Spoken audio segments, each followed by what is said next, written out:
get started. I'm messing with some new software, so I'm certainly no live streaming pro. Anyway, today's topic is dealing with distance learning challenges as it relates to the network portion of getting everyone connected on a reliable connection. So let's just real quick, can't get the words out today. Let's real quick talk about the challenge.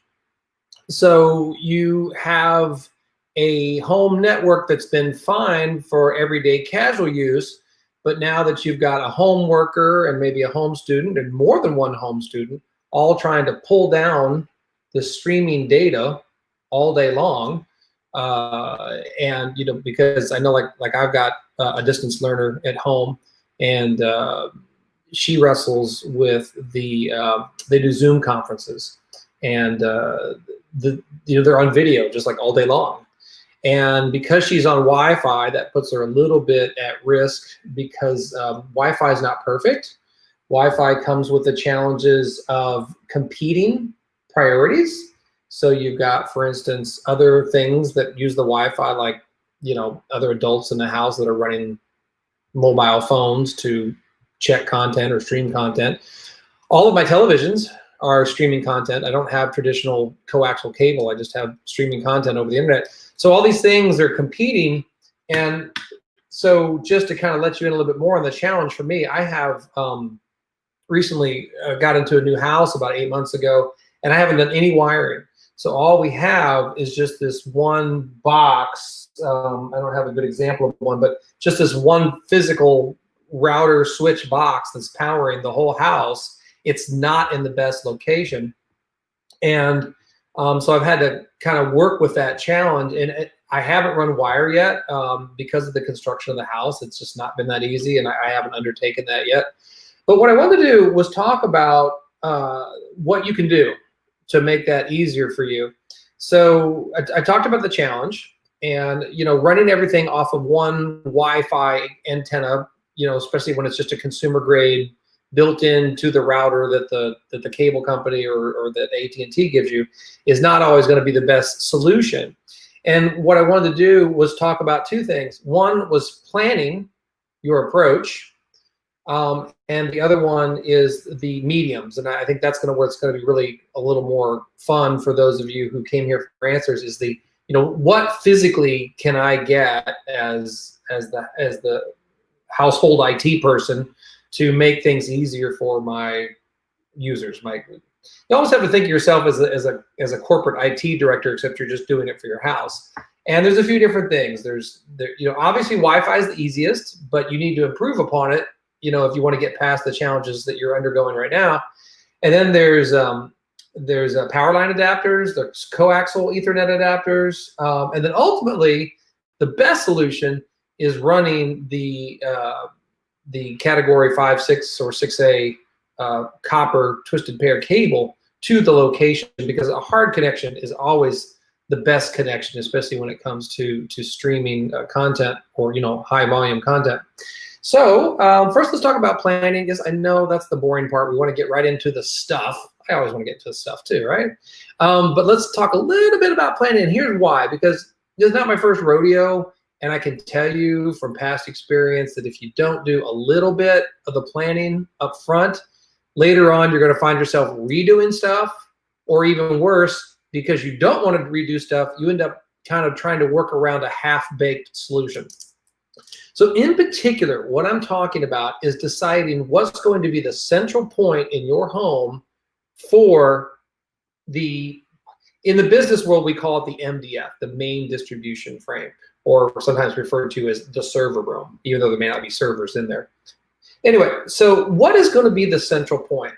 Now, by default, what usually ends up happening for a lot of people is that wherever into the house is where the equipment from the cable company or the phone company, the people that provide your internet, wherever that comes in, tends to kind of just by default end up being the spot where everyone just puts everything else. That's where they put their access points and their additional switches. It's not always the best spot. Now remember, when your cable company or your phone company comes to deliver the drop-off point, which is usually the modem or the modem router switch combination box, they're going to put that in the place that's easiest for them, unless you're willing to spend a lot of extra money at the time that they're doing the installation, they're typically going to try to put it just the minute they can get it in the house. So if the cable is on the left edge of the house, they're going to try to get that thing right through the wall, and the first spot that they can find that's convenient for them or that you agree to is where they're going to put it. But that's not always the best spot. For me, having doing a lot of thinking and also having an awful lot of field knowledge and seeing a lot of different setups, the best spot usually is some central point within the dwelling, but that is also climate controlled. So for instance, a really good closet that's interior and that has adequate ventilation, or at least has access to cooler air. Another spot that's good is basements. If you happen to are in the northern half of North America, for instance, a lot of houses have basements. Now, once you get kind of in the southern half of the U.S., the basements tend to be less of a thing. But basements usually work pretty good because they typically tend to not be very hot spaces. It can be humid, which isn't always the best thing, but they tend to be relatively within that kind of 50 to 75 degrees Fahrenheit range, which is fine for equipment. The other thing that's nice about basements is it makes it very easy to get all your wires into that spot, because a lot of times, and without going into the details, a lot of times the ability to kind of just find spots through the floor to get wires up into the rooms is pretty easy. The other place that, and I'm seriously considering doing for myself, is the laundry room. Our laundry room is under air-conditioned space. It's also a space that I think I can get my wife to agree will be aesthetically okay for her. I mean, obviously you don't want, unless you're really into IT and you just love showcasing this stuff, most people want this stuff to be out of sight. But you want it to be accessible too, and you don't want it to be in a closet where stuff's going to get piled on top of each other, on top of it. But you do want it to be accessible, but kind of out of sight. So laundry room's good, utility closet's good, basements are good, attics, not really. I mean, unless you live someplace where it's generally kind of even temperature, because you want to stay away from heat, but too much cold is bad also. Generally, you want your electronic equipment to stay somewhere between 45 degrees Fahrenheit to maybe no more than, at the worst, 90 degrees Fahrenheit. I'm not even crazy with 90, ideally less than 80. So you want it in that space. So if you live in a cold place, say like for instance Minnesota, might be fine in the summertime, but in the winter time it's going to be too darn cold. And equipment actually does stop working when it gets cold enough. I've seen it with my own eyes when I used to do installations in Connecticut in some places that weren't heated. Okay, so that's planning. All right, that's planning. Think about where you want to put this stuff, because once you go to all the trouble to run these wires, you're not going to want to redo it because it's a lot of work. So you're not going to want to redo this. The other thing to think about is if you're not going to run any wires, but you're just going to do just purely radiant Wi-Fi from that central point, then obviously it needs to be some spot where it's got equal amount of radius reach to the different points. But you can do multiple access points, and we'll talk about that in a minute. Okay, the fun part. So now the fun part is the mediums. Like, what are you actually going to use to spread the internet throughout your house to the various terminals that need it? So what you can do, the easiest thing to do, is if you've already got one of these router Wi-Fi combination boxes that your internet provider gave you. Say for instance you have Comcast, Spectrum, Charter, same thing, AT&T. They give you a box that's already got some Wi-Fi built into it, right? So that's not bad. For a small dwelling, that's not bad. And if you are a renter, a lot of times you can't run wires because that's not going to sit too well with the property owner. So Wi-Fi tends to be your best solution. However, you can do something like multiple access points. So an access point doesn't have to be round. Sometimes they're cylindrical like a Coke can. Sometimes they're flat and square. But basically what it is it's just a device that radiates Wi-Fi signal. And it has an Ethernet, let's see if I can get that where you can see, an Ethernet connector. So if I had, for instance, say this was my router. It's not a router, but let's imagine it was. If I can get a cable from one of these ports into, I don't know, the ceiling or neatly tucked behind the wall or something like that, and I can get it to one of these things, then I can hard connect it. So see, this is an Ethernet cable. Now you can buy these pre-made. You can buy them anywhere from 3 feet all the way up to maybe as much as 100 feet. You can also make your own, and I've got a video about that. Oh, and by the way, anything I mention here in the way of techniques or video or something I've already done a video for, or even devices, after this stream is over, I'll put those in the description so you can refer to those, because I've got a lot of videos already on my channel that talk about things like running wires, making these cables, putting the ends on them, things like the difference between a router and a switch and how to interconnect them. But anyway, so what you would do is you would have a wire that goes from, let me get that plugged in there. So you got a wire that plugs in there. The other end of the wire goes to your router switch combination box. So then what's happening is now I'm taking the Wi-Fi and I'm spreading it to another location. And what's cool, this actually is called Ubiquiti Unify. And what's nice about these Ubiquiti, and they're not the only ones to do this, but you can mesh these. So let me share my screen and show you kind of what a mesh looks like. And that was one of the reasons why I was really trying to use this software, was because I wanted to share my screen, and I was having trouble getting this to work the way I wanted it to. But now that I got it, I can share my screen. So let's do, okay. Apparently I still have to do something else in order to allow it to share. Okay, do that. Fine. Sorry, while I get this little piece worked out here. Okay, and then allow. Okay, great. Okay, great, cool. All right, let's share this screen right here. All right, so now I should be sharing the live stream. Let's go to here and Ubiquiti Mesh. So Ubiquiti Mesh, see if I can click on this picture right here. Oh yeah, here's a data sheet for this. So see how this little picture of the like the little green red. So each one of these little red circles represents one of these Unify antennas, or the access points that I'm holding. And what you can do is you can link them together so that you create like a continuous space. So say for instance you put 3 of these together, then you're essentially just using them as a way of creating larger and larger overlapping circles of coverage. So that's one of the things you can do with these access points, is you can do the, let's see if I can unshare here, is you can put several of these together. Now this is a consumer grade one, and it's probably like in the mid 100 range. I think they make a light version, which is like less than 100, but I don't know if it's mesh capable. All right, but that's one way to do it. If you want to stick with the Wi-Fi, is to get one or more additional access points. So that's the official term, access points, Wi-Fi access points, and then spread them around the house. Ideally, if you can take the cable and get it, up into the attic, and then maybe just make a tiny little hole above your ceiling and poke it through. And then these actually come with like a little mounting bracket, which you mount this to the ceiling, and then this kind of just screws on there and stays on the ceiling. You put, like if you had a 2-story house, if you could put one upstairs and one downstairs, would make a big difference. If you want to maybe put 2 upstairs and 1 downstairs, or 2 downstairs, you don't want them too close together. They need to be like at least, probably like at least 25 feet or more apart. But having 2 or more of those in a household usually will clear up a lot of Wi-Fi coverage issues. All right. So what I mentioned was Ubiquiti, but they're not the only game in town.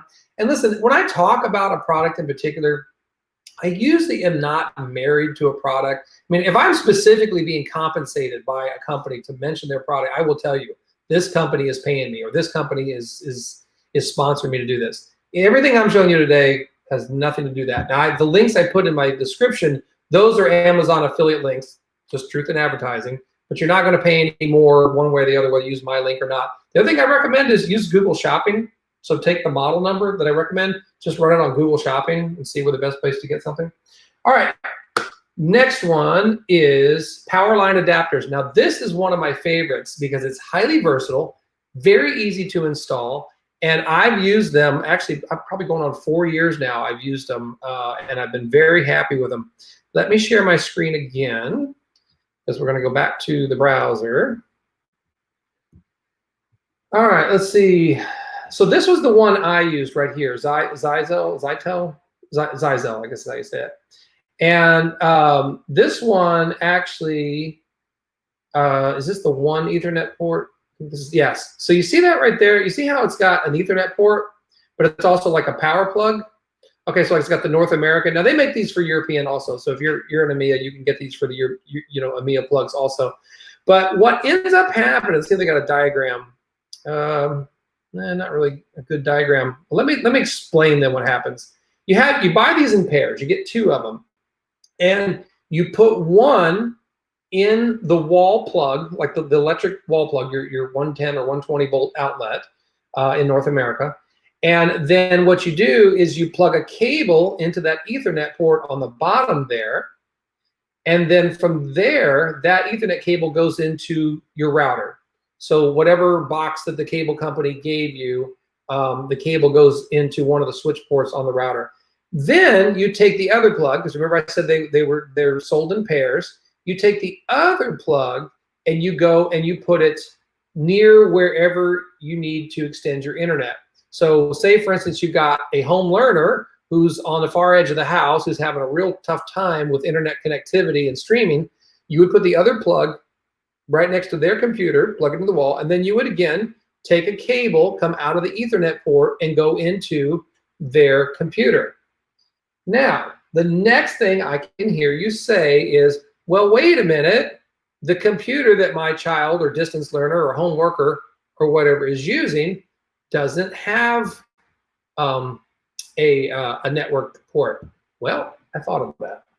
So this little doodad right here is a USB, so USB on one end, Ethernet on the other one, or so it's basically it's a USB network adapter.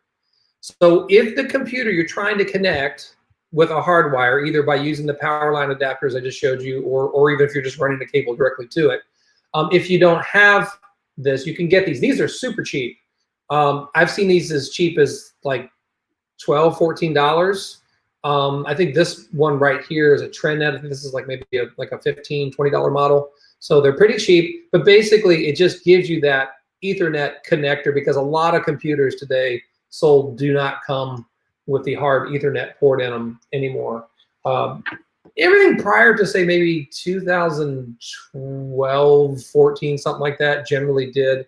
But I find most computers you buy now, unless they're specifically desktop computers, don't come with that. So you might need to get you one of those. Anyway, I'll give you a link. I put that in the description. You can find a link for that. Okay. All right. Now, next thing is, one more thing about the Powerline adapters. Let me go back and share one more time, because that one I showed you was just a one-to-one, like one Ethernet port extended to one Ethernet port.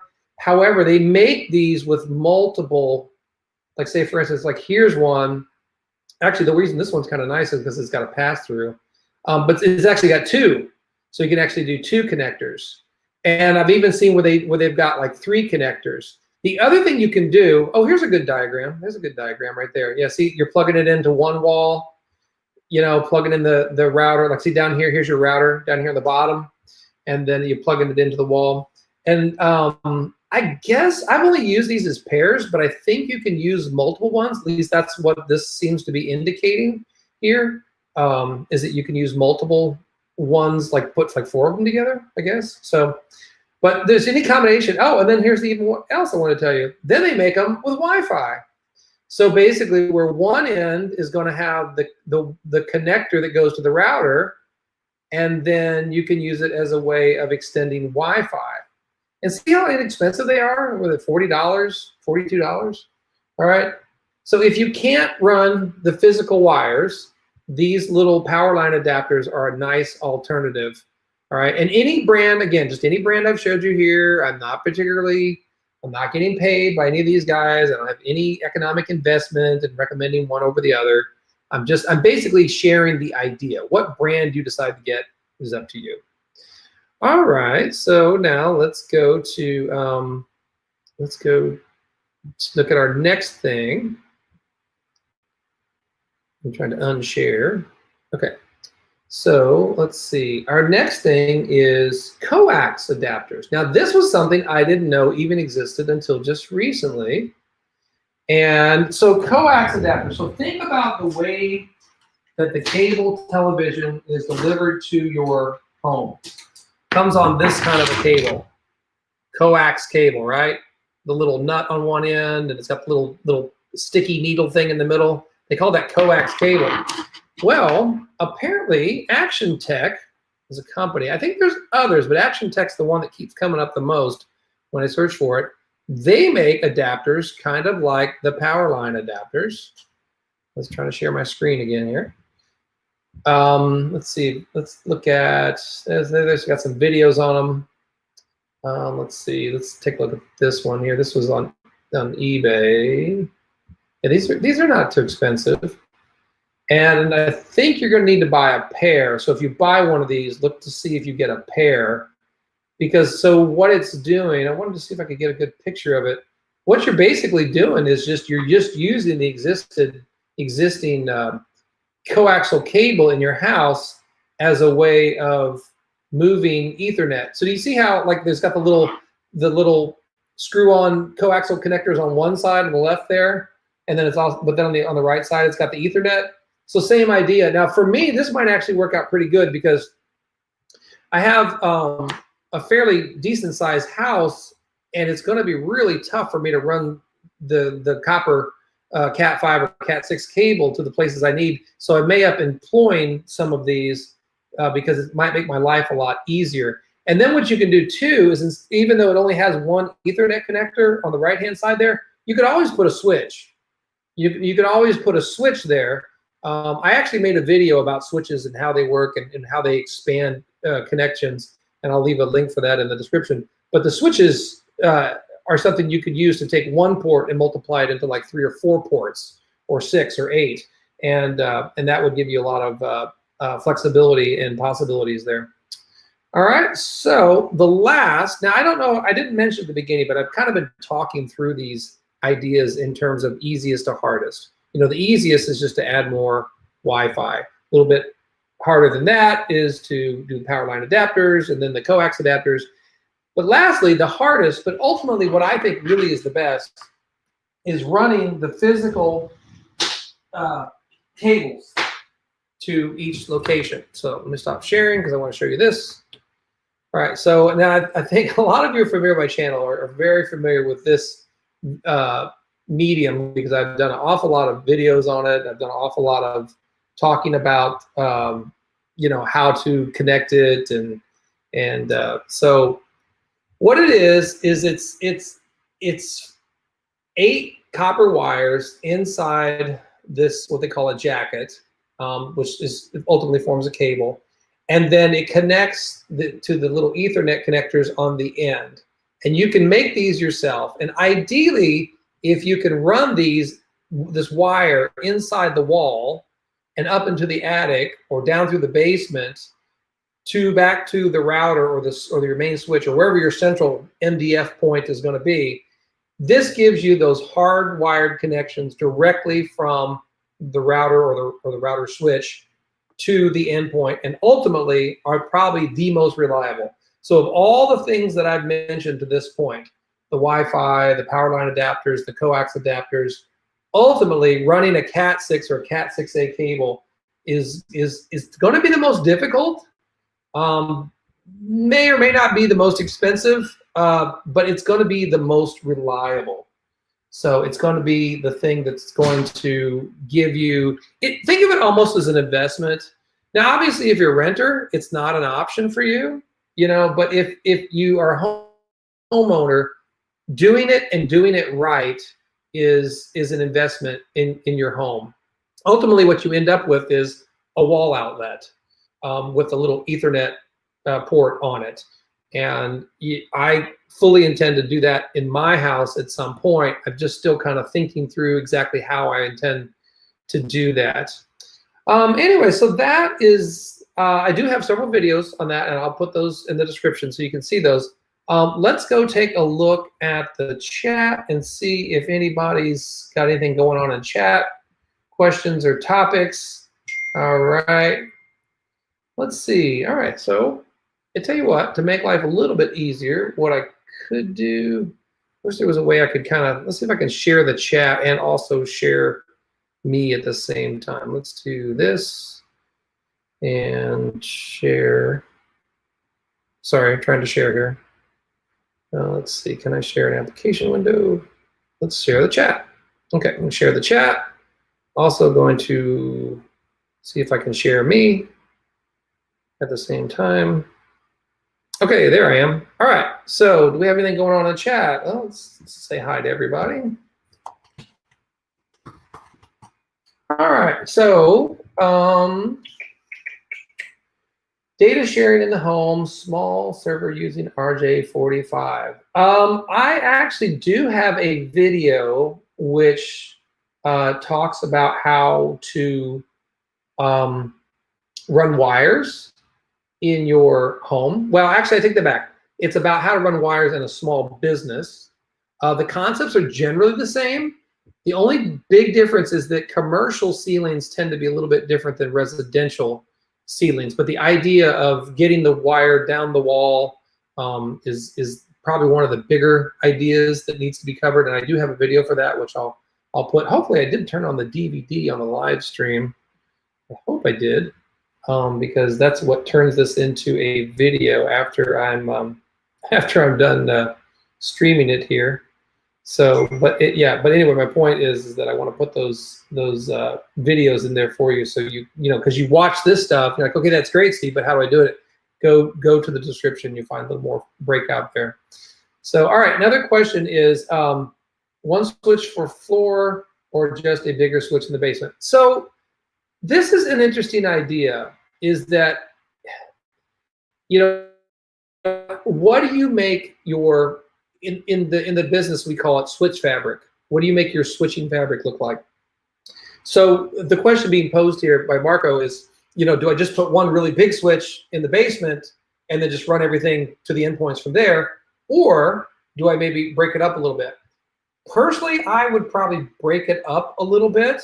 The only potential, because it'll make you running your wires a lot easier. So for instance, I live in a 2-story home, but I don't have a basement. And I was debating the same thing. Do I run all my wires to one central point and then just put in a big switch? But I think to make life easier, I'm going to put in 2 switches, one on the first floor and one on the second floor. And I'm going to do that because 1, it will make running the wires easier. 2 is it will give me a little more flexibility around how I want to load balance. My thought is that I would probably use switches that have fiber uplinks. So like most of your switches, where's one of my switches? This is like a really little switch. I mean, the idea is still the same, but this is a really little switch. But each one of these ports right here is what they call a copper Ethernet, or RJ45.